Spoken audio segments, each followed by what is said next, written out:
Welcome to the Garage Door Heroes podcast. I am your host, Robb Leishman, founder of Legit5 Garage Door Marketing, and this is the place where garage door dealers become true heroes in their markets and businesses. In each episode, I bring you proven strategies, insider stories, and conversations with industry leaders to help you grow your company, lead your team with confidence, and create the freedom you've been looking for. Because in this business, it's not just about fixing doors, it's about building lives, families, and legacies. Let's get started. Guys, hey, thank you everyone for joining us today on the Garage Door Heroes podcast. We're coming to you from Miami, and I've got my very special friend, Deidre Hart.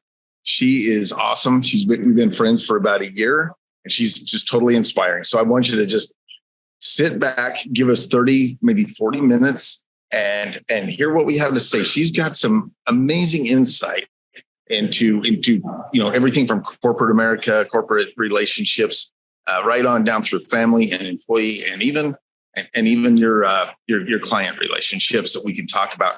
We're talking about flipping the script today, right?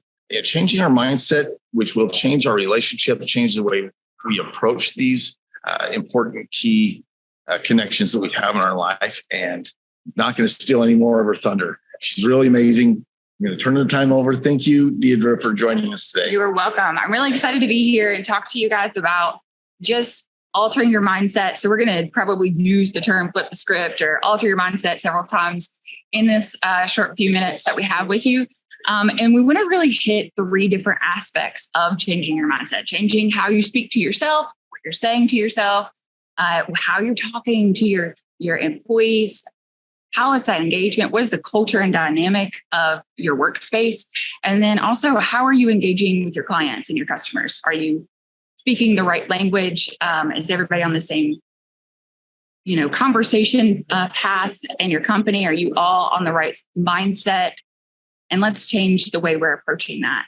I know the pandemic and a lot of things, and we don't like talking about it. Nobody wants to mention it anymore. We're past it, and I get that. But at the same time, it did change. It changed a lot. Right, it changed everything. You're seeing a lot more remote employees. You're seeing a lot more movement. You're seeing, especially in the with the garage door companies in the industry that's coming out, just now the impact that it's having. More people are wanting to make some adjustments and changes in their homes.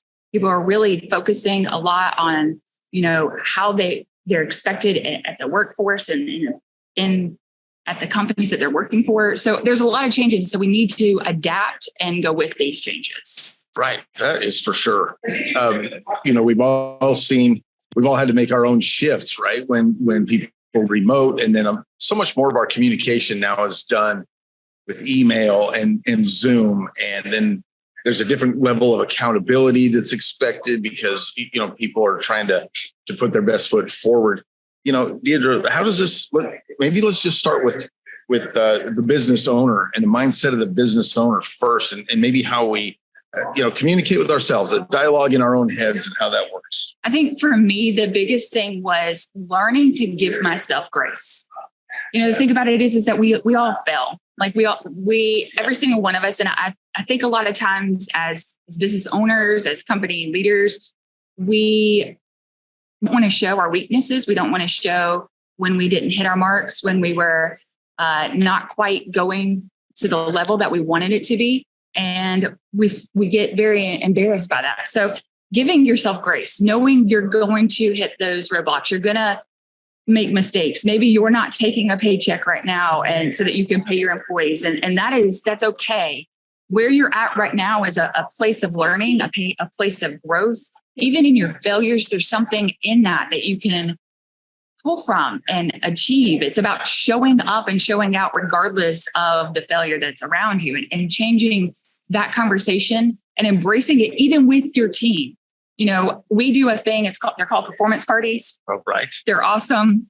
So it's all based on our core values within our company. Yep. So I even analyze myself though. I sit down with our core values of our company and what I expect not only from our team and our clients, but myself. And so I sit with each core value and I ask myself, am I 5 stars on each one of these levels? And if I'm not, I make my notes about what it is. And then when I have my leadership team meetings, I sit there and I say, hey guys, this is where I'm failing you and I see it and I'm going to rise to the occasion. There we go. And it's about understanding that it's a learning moment. And because of that, now the team can say, you know what, I'm not quite hitting the mark on that area to help me get to the level that I need to be. Right. So we're leading by example when we're the leaders, and we're willing to kind of share some of our weaknesses, put them out there, but we let our teams know that we're going to work on those. Right? Yeah. I mean, so when we discover a weakness in ourselves, that's not the time to beat ourselves up, right? No, because you have to realize that you're in your own story. That's your story. And that's what we really want to talk about today is flipping the script, writing your stories and how these stories coincide with each other. But your story, you have to give yourself grace in it. If you don't give yourself the grace that you deserve, then it's hard for you to give your employees grace. It's hard for you to give your customers grace, but also it's hard for them to also give you grace too. It's true. So like you have to be able to forgive yourself and grow. I often, when a problem arises in our company, I'm the first one that'll take ownership of my failure in it. And then I want to be able to say, all right, now we've established that we dropped the ball or there was a problem here. What's our solution? How are we going to fix it? Let's move forward. It's not wallowing in it. Well, right. Wallowing in it. I wanted to just kind of hit that, the speed in which we recognize our failures, whether it's our own or anyone else's, we recognize it. We deal with it, and then we come up with a solution and we move forward. This is how we get out of lack of production that comes from when anyone is going to criticize themselves, or if we criticize anyone else, and all of a sudden they're down for the day. If I can just throw out an example I'm familiar with, Tiger Woods' dad said, you from any swing, anytime you connect with that ball, you have 10 steps to celebrate or beat yourself up. And that's it. After 10 steps, you move on and you're working on the next, you're focusing on the next, next approach of the ball or what have you. So this is something to maybe consider. Yeah, I love that, because here's the thing. When you fail, or when a team member fails, if you don't pick that up right then and immediately go, all right, we failed. How did we fail? Where was it at? How are we going to implement a strategy so that doesn't happen again? If you're the type that you're sitting on it and you're beating your team up and you're beating yourself up and you're spiraling, what's the time frame that we're missing? How long are we taking up of our story? Because if you can imagine that all these different places, how you treat your clients, how you treat your employees, all these are different chapters in their story that you're creating and you're writing for yourself. How much of that chapter are you willing to give up that you could be writing it towards the success of your company? So realizing that there are pages that we're spending on things that are occupying our mindset and our time that shouldn't be, and eliminating those. Right on. And we just minimize that loss of productivity so much faster. Right. That's the next step. The next step might be flipping the script, changing our mindset and how we approach our teams, our staff, our employees. The whole idea here is something that's changed is we all want to write our own story. We all want to be the hero in our own story. And so that includes the people you're talking to. You want to be the hero in your story, but they want to write their own too. They want to author their own book. And so this is about providing opportunities for let them kind of control that, right? Yeah. One of our biggest things that I've found, and I feel like this is working for a lot of companies as I'm seeing things being implemented. If you realize that you are working towards your dream as the owner of your company, you're chasing your dream hard, and the people that are working for you shouldn't have the mindset that they're chasing your dream for you. They're chasing their own dreams. They have their own dreams. They have their own things they want. Find what those are. You're the means for them to get to those dreams. That instills loyalty. That instills productivity. You're going to see huge success and A players in your company when you allow them and you give them permission to discuss their dreams. So our turnover rate, I've had in the time that we've been in as a company, I've only had 3 people quit. Wow. 3, 2 of which we helped build and establish their own thing. And now they're successful in their industry. Oh, wow. So it's about understanding who your people are. know what they want, and help them achieve those goals, because they're going to do amazing work for you because they want to reach their goal in the process. So you're both winning. So change that conversation in your mind of how that story is. It's not you, it's them. So when you're going and you're talking to them about their performance, and you're talking to them about how they're interacting with their customers and how they're, remind yourself before you approach that topic with an employee, you're not the main character. They are. So important. So critical. So establishing in your conversation, who's the main character? And if you're talking to an employee about their performance and their levels and what they're doing, you're not it. That's so true.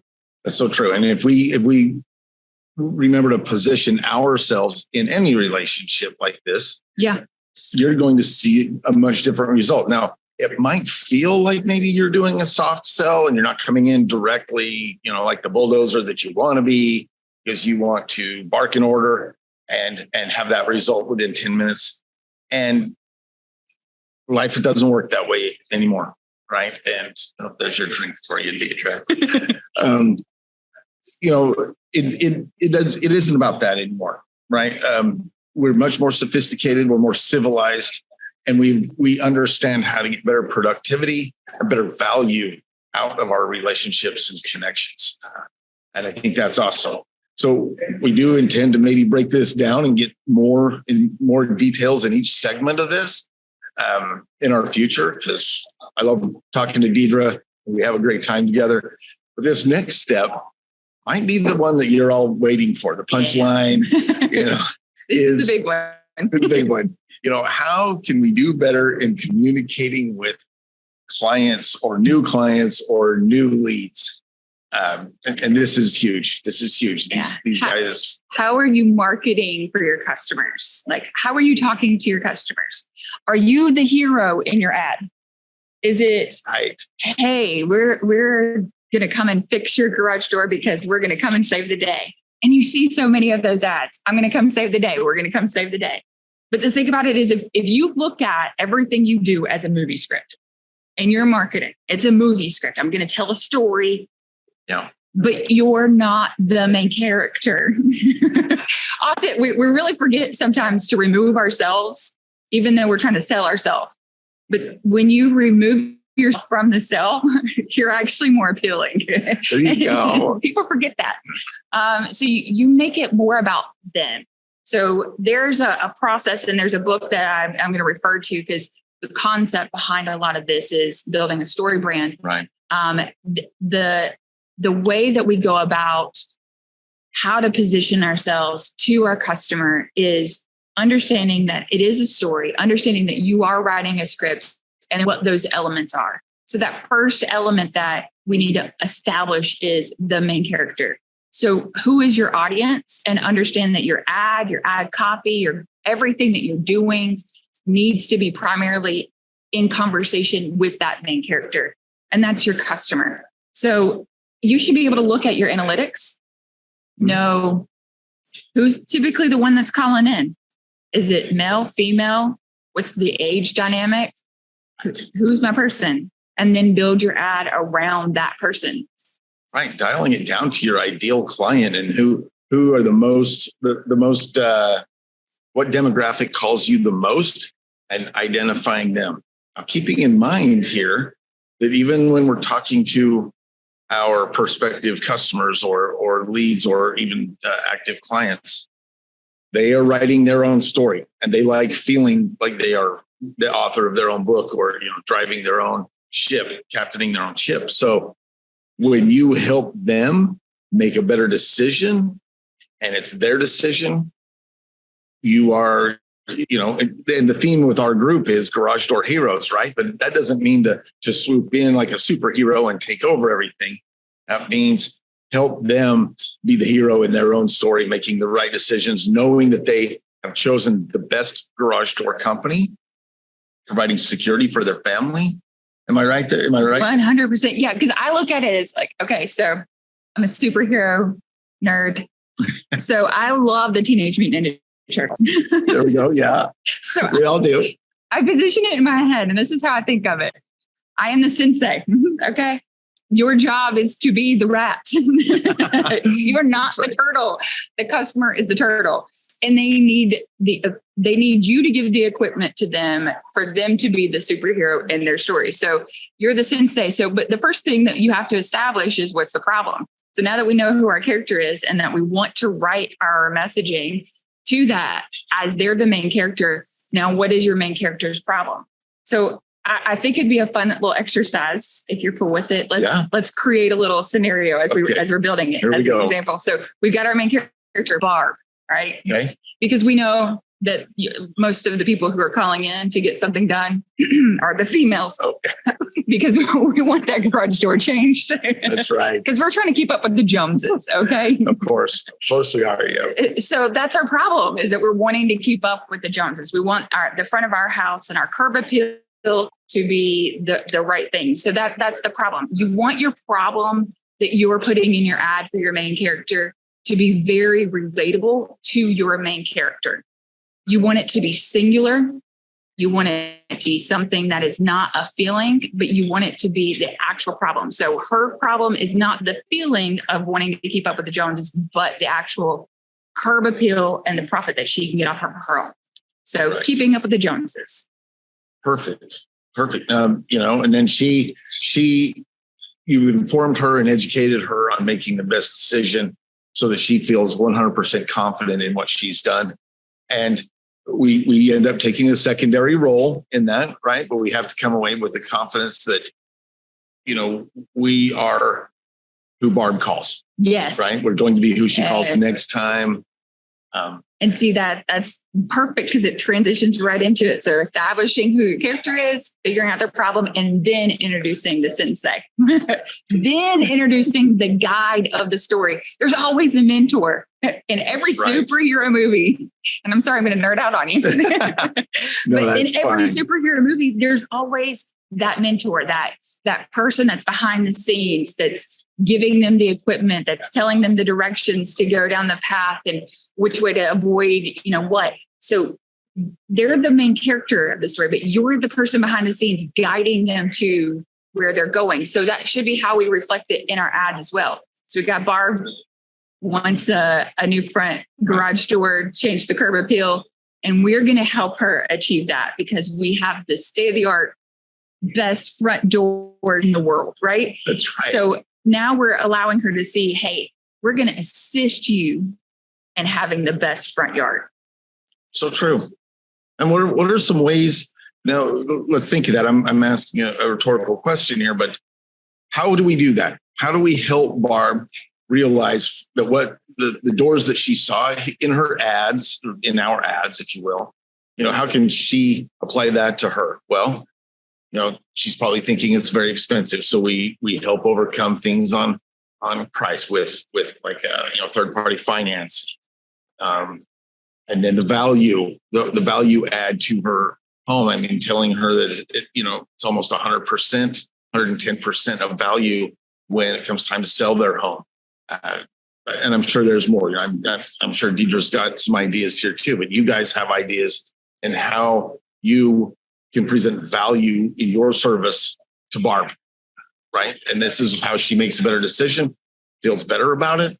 I think one of the big key things that we need to remember is let me ask you a question. I'm going to answer your question with a question. All right. How many times have you gotten something, you're online, you're trying to order something, you're trying to do something, and everything that you go to, you cannot figure out how to get there. There's no direction. There's no process. You're just kind of like, what I do, I hate that. I immediately, I'm gone. I'm done. And if you make it 1,600 steps, that means I'm out too. So making it a clear, concise, direct process, whatever your process is, your process works for you. So if you call, book a consultation, we're going to come out and look at your front door. We're going to show you a catalog of what we have to offer, or go here and look at this. It's about explaining and making it clear, concise. 3 steps is ideal. There we go. And in making it to where it's easy to understand how to get to you as the person who's going to help her solve her problem. So what's my process? and then wrapping it into your call of action. But the thing about it often I see people fail at is we do one call to action. Yep. And the one call to action that you're seeing that's happening, that call to action is not, it's very direct. So it's call today, book your free consultation. It's the direct call to action. We need a transitional call to action. Yeah. So that transitional call to action is, hey, I don't really want to book a call with you right now, but I want to check you out. So in your ad, where's your link for your gallery? If you're going to solve my problem as the front door, do you know what I want to do as a woman? I want to shop. Yeah. There we go. I want to look at pictures. So give me a link of your catalog. Make it separate, but in your catalog, make it something that has another call to action to book a call with you. Give me options and not just, I have to know now that I want to close that sale. I know you want to close that sale right now, but you need to make it to where I can either close it now or I can close it later. But either way, I know how to get to you. That's right. That's right. And that's so important. We usually take one step or another. And I evaluate websites every single day for garage door companies. And I see websites where it's all about the gallery and take a look at us and look at how great we are. And there's no call to action that says, here's how to get a hold of me now. Well, there's a certain number of people that go to your website in a crisis. Their spring is broken. Their doors come off track and they need to know how to get a hold of you and get on your schedule now. And they want to see things like 24-hour service, same day appointments available, this sort of thing.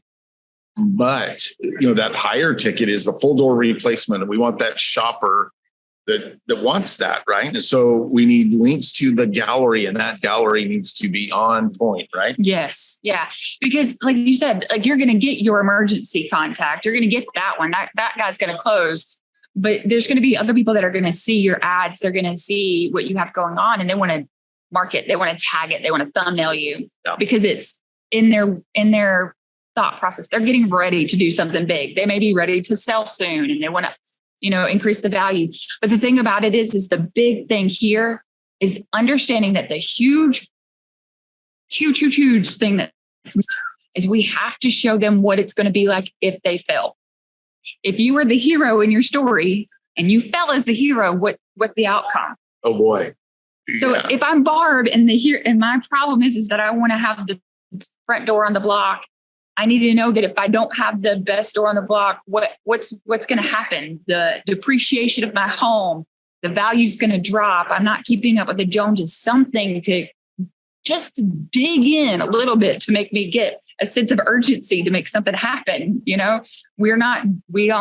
missed the mark on that. Yep. Yeah.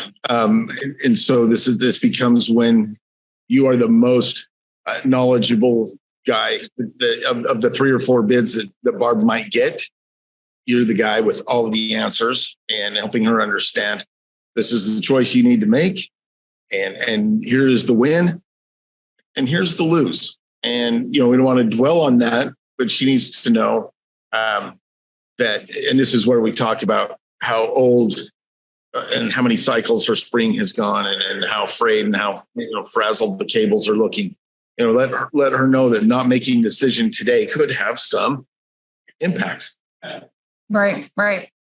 And then right after we tell them how they might fail, you tell them how we're going to help them be successful. This is when you save the day. Now you get to talk about you.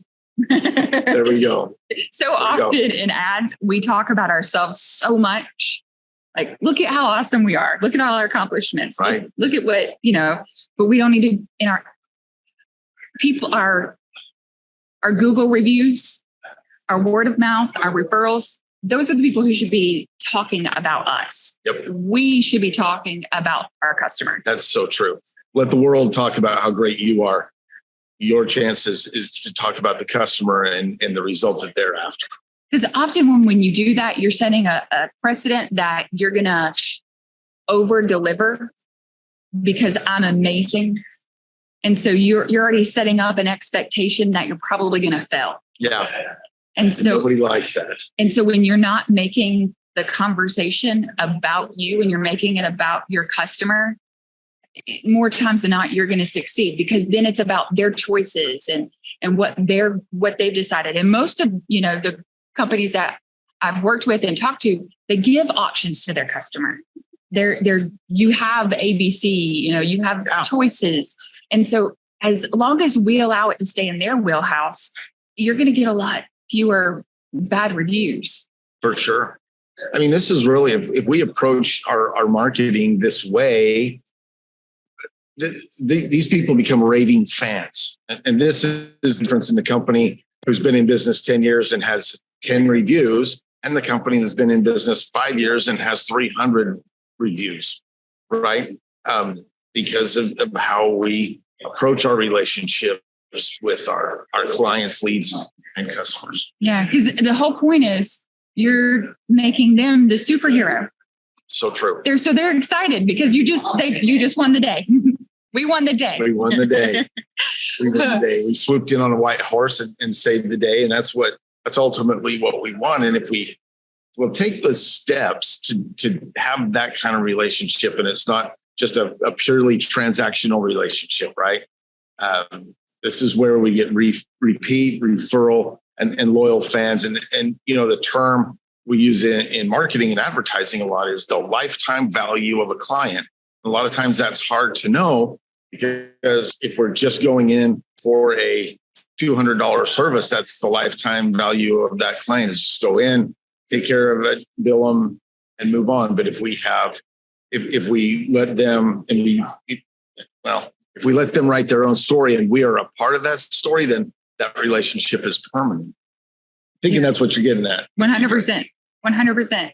So basically then what you want to do is take that that outline and turn it into a one-liner.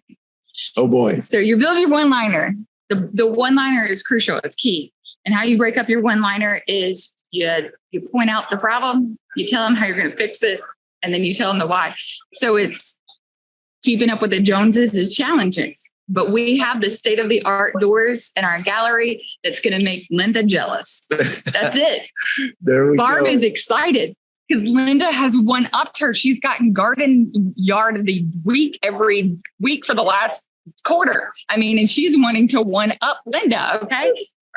So you want to give them the opportunities. You want to set that up. But here's the big thing, the big takeaway in changing our mindset is understanding where are we putting our focus? Mm-hmm.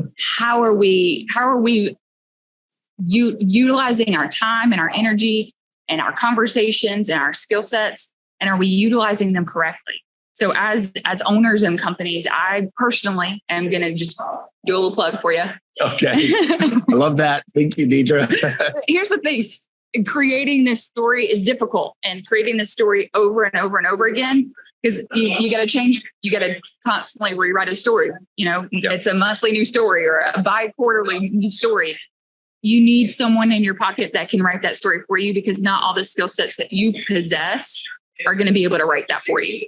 So getting in good with a good marketing company that can help you create these good stories and these storylines is going to be key there, because they understand how to empower your customer and give you the success that you want in order for you to have that longevity and relationship with your database that you have right now. And so that's the key takeaway here, is understanding how to communicate with yourself, with your team, and with your customers. Right on. Yeah. Right on. Thank you so much, Deidre. And I'll just kind of plug our company too. We're constantly trying to evolve with the times. Marketing always changes. Obviously, we can look at it in a big contrast, and we can't market today the same way we did 20 years ago. 25, 30 years ago, I was doing yellow pages. And obviously things have changed, but also the dynamic and the verbiage, the language, the body language, all of that has changed as well. People are in tune to different things. They're sensitive to other things that they haven't been. And so we have to work with that. And the concept of the story, and who's the hero in the story, and who's the supporting cast, or in this case, we're talking about the guide, who's guiding the hero through the story. That sounds it sounds trivial, but it's not. When you literally put the details to paper and apply these elements in your communication, it will change. It will change everything, and you'll be so satisfied. Right? Anything else to add? Anything else to throw on this fire? I think we gave him a lot. We gave him a lot. Hey, thank you so much for watching. Thank you so much for participating. Thank you, Deidre, for taking time and preparing this and meeting with us for this. Yeah, you're awesome. She's a great friend. She's a great friend, and I look forward to this. We're gonna do some other segments on this in the future. So stick with us. You guys have a good day, and go help somebody be the hero in their own story. Thanks for listening to the Garage Door Heroes podcast. I'm your host, Robb Leishman. If you got value today, hit subscribe and share this with another Garage Door hero you know. This show is brought to you by the Legit5 Garage Door Marketing team, helping garage door companies grow and dominate their markets. Until next time, keep growing, keep leading, and keep winning.